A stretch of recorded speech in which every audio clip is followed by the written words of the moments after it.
comment les Iraniens réagissent-ils à ces résultats? Alors, il y a eu des Iraniens sont descendus dans la rue dans la nuit hier. Elle annonce les premiers résultats partiels qui donnaient Massoud Pezeshkian donc en tête au second tour.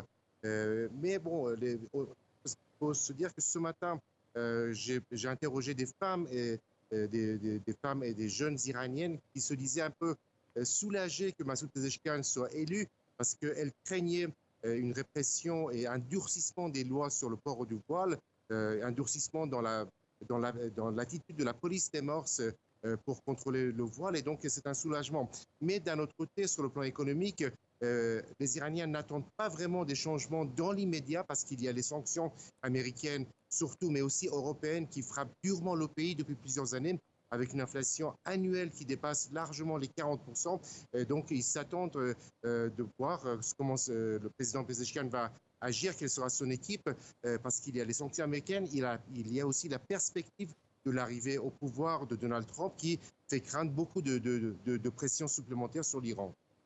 Et pour en revenir à l'aspect sociétal, notamment sur le port du voile et les mœurs, le nouveau président promet des assouplissements.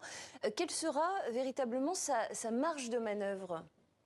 Alors, il a une marge de manœuvre assez limitée puisqu'il n'est pas seul à décider, notamment sur l'application de la loi sur l'obligation du voile ou encore l'Internet.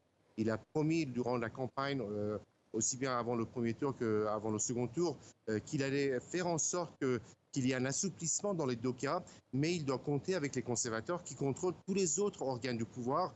Donc, ça sera un peu difficile, notamment par exemple lors d'un débat au premier tour, on lui avait posé la question sur les prisonniers politiques et il avait dit c'est pas dans mon domaine, c'est un autre organe qui décide du sort des prisonniers politiques et donc je ne peux rien faire. Donc, il est un peu conscient de ses limites au sein du pouvoir iranien.